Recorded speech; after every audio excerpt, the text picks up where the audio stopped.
watching the Go Crying to Walk In podcast. And I'm Chef Cholo. You already know. Today's guest is Ron Bianco from the Lone Wolf Tattoo Parlor. Now, me and Ron go back a long, long way. Ron, how you doing, brother? All right. Good to see you, man. Now, my history, with you goes back a long time ago. As an intern for the Culinary Institute of America, I worked at the Jones Beach Boardwalk restaurant. Yeah. And I met a girl there and we started dating. And, her brother's friends were a really cool group of guys. And, one of the guys in that group was Ron's brother, Michael. And Michael was the guy that, was the alpha of that group. And he always stood out. And, for me, being a guy that's always interested in people and things that are new, I would paying attention to what Michael had to say about music or whatever. And no matter what was cool, there was always, wow, but Ronny. And there was like always this, my little brother Ronny, and even the other people in that group, Kelly, my girlfriend, and some other people, there was always this, there was like this legend. There was like this lore. And I remember the first time I met Ron, met him, I was at a party. These guys had a house and they had these parties. Yeah. And wine and cheese party. Wine and cheese party. They were like, Ronny's here. And they were like, everybody, I swear to God, Ron, everybody, I remember it very vividly. And he comes down the staircase with two girls, and he's wearing a hairnet like a Cholo from East Los Angeles. And I was fucking blown away. I was like, who's this guy? I think I bought 3 hairnets when I left there that day, and I tried to wear a hairnet. And then, we would meet here and there. Sometimes in the middle of the day, we would meet in parking lots for nefarious, connections and things like that. And through that same relationship, I met a guy named Albert Scambati, who was, again, friendly with this group of people, but was not really, in that clique of, Greg and Michael and everything, but was, again, someone who was very, very looked up to. And these were not guys, not that point. I know you bros collected a lot of tattoos by now. Yeah. But back then, these were not a group of guys you looked at and thought, there's going to be a guy where I see the next great tattoo, where I meet the next greatest tattoo artist. Yeah. Greg and all these guys. Although they collect tattoos, that's not what they were about. Yeah. So, they were talking up Albert, and I didn't really know, my way through the tattoo industry at first. And, I was just going in places, getting this, getting that, and I didn't really know what I was doing. And then I met Albert, and then I started to learn about, lifestyle and what traditional tattooing was about. And then, there was Ron, and Ron was doing his apprenticeship with Albert at that time. And, when we talk about apprenticeship, Ron, that's something that's near and dear to me because, as chefs, that's a part of how we come up. You know what I mean? So explain to us about a tattoo apprenticeship, Ron. I actually, funny you bring this part up, I just brought in my latest. He just started about 3 weeks ago. And I have one before that who's doing a great job. Sage and Kenny. Sage is awesome. Yeah. I see the work is really, really killer stuff. And Kenny's up next, So, Ron, how do you find people? They got to come to me, and once they come, you got to see some sort of spark. It's not always necessarily that they're like a brilliant artist or tattooing. There has to be some sort of you'll see some sort of creativity, some sort of something there. Now, when they come to you, they're people that are already interested in tattooing, or they're interested in the lifestyle, or do they draw a lot? I think all of that. Not much the heavily tattooed, but on the way. Now, what goes into an apprenticeship? Because, as a chef, we're tough on apprentices. Yeah, Yeah, I guess it used to be a little tougher, but definitely We'd be like, whatever. Go downstairs and get a can of evaporated water. And we'd say it really fast. So they would all right. Run down to the storeroom and get 20 champagne openers. And then they'd go down to the storeroom and they looking around and the chef wants me to get the champagne openers. Yeah. And they can't come because they know if they come back empty-handed, it's not good. So is that that kind of hazing goes on in your world? Yeah, a bit. I mean, there's more joking and just fucking with, goes on. But yeah, there is, Yes. Like, explain, where did you do your apprenticeship? At Lone Wolf, or this is like another place? My apprenticeship started at Lone Wolf, and, this many years later, now I own Lone Wolf. Now you own it. September will be 12 years. 12 years. That I own it. We've been 27 years. 27 years. Yeah, because I remember getting tattoos in the the 90s. Well, you got tattooed by Albert before. In Queens, you were getting tattooed by him. So were you, doing apprentice work when he was doing that stuff in Queens? Or just getting tattoos? I wasn't really just getting tattooed and just, talking tattoo. And, there was all like that. It wasn't an official start to an apprenticeship.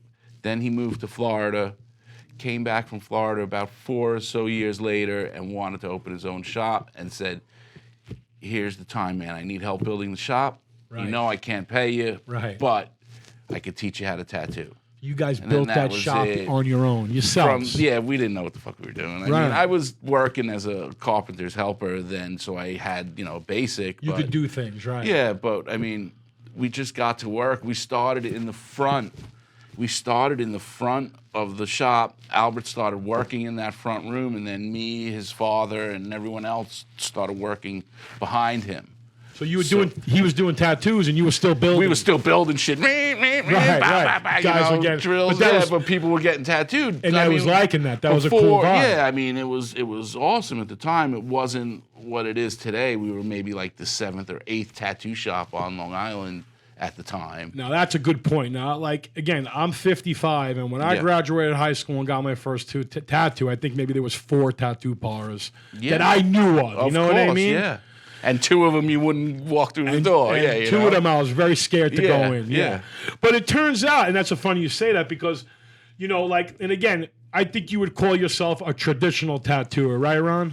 Yes, there are genres to in this a stuff. sense. I mean, I'm not like a hardcore traditional only do that. It's when I get the choice to do it. That's the way I'm going.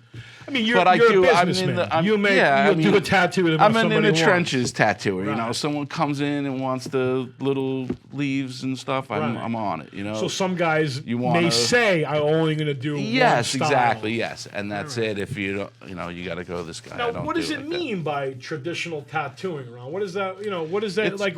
How does that lay out? I would say in a traditional form of tattooing, a nice thick outline, a heavy outline, not necessarily thick, but a nice heavy black outline, heavy black shading, black color, from... Limited color palette? Yeah, but I mean, black color, you got your, red, green, black, blue, the very little limited colors, I guess.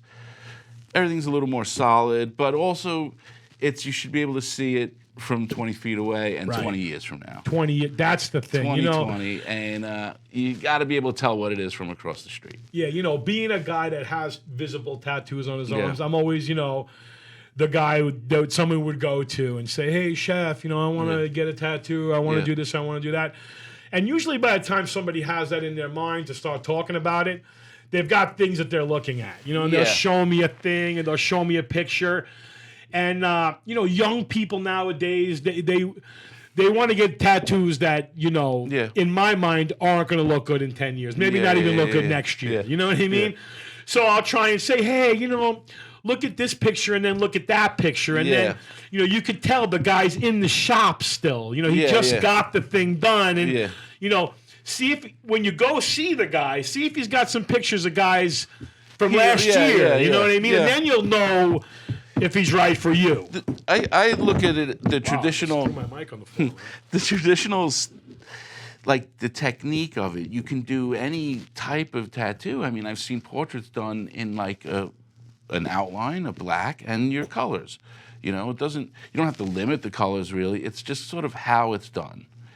I think you can go anywhere. But when I think of traditional, I think of like the younger kids now that are doing just straight, flat traditional. Which is tattoos. which is Like, becoming super popular. yeah, Which yeah, is what yeah, we're all absolutely. looking at, right? It's like it's from ultra realism and traditional and everything in the middle. Everything in the Like middle. weird. Now, besides Albert, like, what would be some guys that you would really look up to as far as this industry is concerned? Guys that stayed true, guys that, when you were like, a young tattooer and you were like, wow, that's how I want my thing to look. You know what I mean? Yeah, well, I mean, there's the king of New York, Tony Polito, God rest his R.I.P. soul. R.I.P. He was the gold seal in my mind. Bob Roberts, he just passed away. God rest Bob Roberts. He's another one. There's like, I mean, Ed Hardy's still going, but some people wouldn't exactly say it's traditional, but I think it's in those same. But he definitely used the basic scale, the hard outline, the way. I mean, Ed Hardy's a legend, right? Yeah. Not just for T-shirts. I mean, the images on the T-shirts are all traditional images. He might not have necessarily tattooed tattooed. my body. Yeah. He might not necessarily tattooed that way, but. Right. Now, anybody now today doing stuff that you're like, wow, that's kind of cool. They're bringing back their tradition. Yeah, well, R&D Tattoo in Queens, Rich Fi. Yeah. He's always on that. We just had all the guys. We just had the guys from Holy Black in here, and Kevin get a lot of tattoos from not Richie, but there's a kid that goes through there, Mikey Chestnuts, Mikey Chestnuts, yes, he's cool great, stuff, and great guys. Stevie Wells, Stevie Wells. Now, was there a thing this weekend talking about Stevie Wells? Was there a tattoo show in Coney Island this weekend? No, that's from I didn't listen to it. I was just watching it, but that's from about a Rumbler show in Coney Island, probably about 5 years ago, maybe. Yeah, more. It didn't seem like that happened just now. No, and they tagged the thing with Hot Rod Tattoo. Yes, well, it was the and then Rumblers. I was like, those guys, but that was a name of something that we all kind of were involved with. The Rumblers car show was downstairs. Okay. Out on the street. But not involved with some of those guys that we worked with. No, that was... Not Steve and those guys and the Beatniks, not that. The greatest tattoo conventions ever. I think I ruined the two of them. I think I might have been the guy that screwed that up. But I want no one to hold that against me. I think Bonji, if he sees me now, he might be mad at me still. Yeah. He might still be mad. We invented something great. Now, you remember those shows. You remember any of the food we used to do at those shows? Oh, yeah, sure. I remember, well, the little that I do remember, because you came up and you had one of the busboys bring up a tub of beer and ice and said, come back every half hour, don't let that get empty. You make sure my man got what he needs. Oh, my God. Wow. Yeah. Those are some good times, Yes. As far as social media goes, Ron, is that something that you like to use? I mean, I do, because I think you have to. Do I like it? I don't know. But you don't. Yeah, not even like for your personal thing, but for your business. Yes, of course. Yes. Now the hashtagging and those things, those are stuff you pay attention to. I try to. I mean, I guess I'm not that good at it, because I'll put up a fucking picture of a tattoo that I think is the best work I've ever done, and fucking 94 people will be like, good job. It's funny about traditional tattooing is like as a younger guy. There was a famous tattoo parlor here on Long Island, S&W Tattoo. Yes. And it was the Moskowitz brothers. And, it was a shop where, you went in and you didn't have much to say and they put something on you. And I was afraid of stuff like that. And I seen it never was something that I thought was cool until I learned more about it. And now these are like some of the most sought after tattoos. If you got an S&W tattoo on you. Yeah. A Moskowitz tattoo, that's something to be really proud of, right? Yeah. I mean, I have the first thing I got to say. There's a thing with they're always Bowery Stan and Bowery. Not for nothing, but they tattooed on Long Island for like 40 years and tattooed in the Bowery for like 10 years. Yeah, I was like, I didn't really know it was the Bowery until they turned super cool and all. Until it was mad cool. But,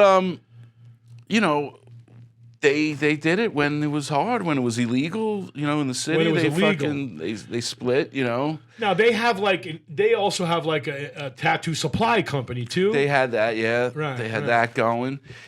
They were tough guys. They were complete thugs, that ran a Bowery tattoo shop in the 50s In and the shit. 50s. And they were tough little kids. They started tattooing when they were kids, and they were 17, 18 years now old. talking about tough and stuff like that. You mentioned Tony Polito, and the shop was called Old Calcutta. And like, what does that mean? Like, what is the Well, the Old story Calcutta behind that? actually was named from the Moskowitz brothers. They said They called it that. They said, "So how's work over in Old Calcutta?" Because it was they thought where they were was tough, and where Tony was even really tough. Yeah, You tattooed all walks of life. Yeah. And a guy like him would tattoo 20, 30 guys in a day. Easy. Easy. Yeah. Easy. Wow. Yeah. Wow. So, Ron, you're from an Italian family. You know what I mean? Yeah. Like, what is food to you in your life? I mean, what are like real food memories for you? What do you, when you want to feel good, what do you think about? It's actually almost the sound. You know that sound of a big bowl of fucking macaroni? I can't believe you're saying that right now. And a little bit, you put the sauce in first, and then you start it feeling up. that. You feel the warmth coming off. Your mom was a good cook? Oh yeah, great. Yeah. My grandmother. That's when I was very young when I realized that sound. Wow. I was a young kid then. Now, as far as movies go, what is like the best food scene in a movie? I mean, is it Jimmy with the ketchup? Well, What was he eating? Was he what? Because I thought it was macaroni, but yeah. But was it, or was it like I guess potatoes? that was his Irish was part. it potatoes and I was eggs? doing something. Remember with the bottle? He's going like this, shaking it. We gotta use that knife. Tell But, me, Mom, I gotta take this. It's a sin. Paul Savino died Today. So God rest his soul. I went back. I had to look at the thing because I was texting with Albert, and $3,200 for a lifetime. But they go in, they show the sausages as he's cooking the sausages in the pan. They like spend a little bit on them, That might be one of the best was food pretty scenes. good. That's Him standing pretty good there. one. He was eating sausage quite often. Remember, like in the backyard, the guy was eating sausage. The tray comes out. In the joint, they were eating sausage. What Well- about Soprano? Like, I always thought it was great how I don't know if the guy practiced it or it was just how he ate, but he had this style of with the fork always going in the bowl. Yeah. And if you look at these old school Italians, they're kind of doing the same thing. Look at original Godfather. What's his name that play? Bruno. What's his name? Bruno Kirby is his name. Yeah. And Yes, he's that's very fucking good. shoveling the the pasta, three and of he's them like the sitting there, same thing. So yeah. I was like, the Gandolfini, like, look at that stuff, or is that's the way the guy eats? I don't know. Yeah, I mean, could be a little kind of jail thing too. The guarded food. That's another thing. Being a fat guy, I always guarded my food too. Well, Ron. being a family of hungry people, Yeah, the Palmers were big. You gotta- the you food gotta went eat down quick. over there. You got to eat quick, or someone's getting your shit. Yeah. Now talking about The Departed, I had a very close uncle of mine, Uncle Ronny. Everybody knows Yes, Uncle Ronny, yes. and I remember the first time I brought him to the tattoo shop. He's like, I got to get a tattoo. I want to get a tattoo. He didn't get a tattoo till he was like 50-something years old. Yeah. I mean, he had Stinky the skunk on his ass. Yeah. I think they got from S&W. Yes, like I'm 20 sure. of his He friends had went to there. There have. He wasn't that had to many have. choices. My friend Stinky, I've recently asked him. I said, "Now, did you get the tattoo first or the nickname first?" He goes, "No, I got the tattoo," and he wrote Stinky in big letters. From then on, I was Stinky. Are you kidding me? Yeah, man. So he is Stinky from the Stinky From getting tattoo. the tattoo, they wrote Stinky so I got it big. somewhere, right, Ron? Where is it? Is it here? There he is. Yeah, there In he the is. elbow. Fucking Stinky. No, I didn't know. He's an interesting guy, Stinky. Oh yeah, he's great, Danny O'Connor. Yeah, he's a great guy. Recently, you guys, it was somebody's prom. One of the beatniks guy's prom. Yeah, and everybody yeah. came down with the cars. Yeah. He was there for that. I remember he got married at John Anthony's, and one of my guys who was working at the Crust Hollow did Stinky's wedding. Nice. And Good, they man. tell tales of because there was a lot of tattoo guys there, of the tablecloths on all the wedding tables wow. were all drawn on. And I don't know if he has them still, but the kid who ran John Anthony's, Stevie, who now owns the Piedmont, he's like, they took all the tablecloths. We told them they Oh, couldn't sure. have them, but they wanted them. So Yeah, you're they were not, you probably weren't Jack telling those. Rudy's You and weren't telling Dennis Phil exactly and, Jack Rudy's. all and the people whatnot. that were there. He knew everybody. The He guy knows knew everybody. everyone. Yeah, The guy knew everyone. he knows everyone. Yeah, You're right. he's not gone yet. He's still here. Thank God. Thank God for Stinky. Now, you watching anything on TV right now, Ron? You watching The Bear?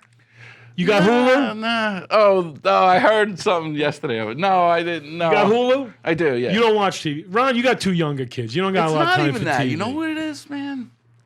I can't. I fucking hate the going through. We got rid of the cable. We said fuck you. Me too. I don't got no cable. The fucking guy yelled at me. I said fuck you. It was $300 a month Yes. for cable. So then we got That's one meal.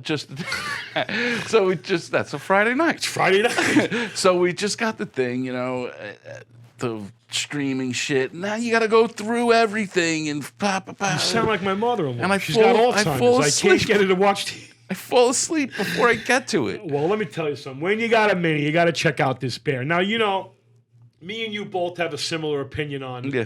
television shows Yeah. that expose what we do for a Yeah, living.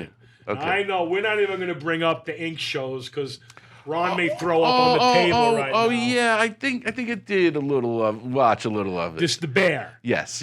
I mean, it's a killer story. The guy's brother commits suicide, and the younger brother takes over the restaurant, and it's really cool. But the only thing I wanted to say about Uncle Ronnie before we close this up is I bring him into the tattoo parlor. I introduce him to Albert. And Albert shows him every single book that he had, every single tattoo, and my uncle still can't choose. And he's like, I want to choose, and all these things look like a child drew them, but Yes. And Albert says, those, I don't know how to help you because everything I showed you, you said it looked like a child drew. Yes. And eventually Uncle Ronnie broke down. He got the gorilla. And then he understood. And then he understood what it was all about. He understood. But yes, that we come across that a child drew these. What is that? I would never do that. And then you're like, oh, I just drew that yesterday. That was my thing. But when you wear tattoos on your arm, how about that's what you want. Here's a good one. I don't want it to look cartoony. Right. Well, you're fucked. It's a cartoon Here's the tattoo. thing. Yes, it's. I mean, cartoons are more from tattoos. Tattoos were around before cartoons. Exactly. So the cartoons were drawn to look more like tattoos, not the other way around. Not the other way around. Well, dude, it was awesome talking to you today, brother. Yes, I love you. Always, man. All right, Same. man. I got to Hope get you're back in there. again. Yeah. I want to do some tattoos on my back, but you know me, I'm so into myself. I can't see it. I know that's what took me so long, and I'm glad. And you have the most amazing thing because on your back. I didn't do this and this and this there, and I waited and I got the whole thing. Well, maybe we'll get on that soon. I got a couple. I got one in progress now. A big piece. Yeah, Royal Battle Royale. Oh, I think I saw a picture about recently. done. Maybe, hopefully, one sitting, maybe two. I'm gonna have to get something crazy. All right, brother.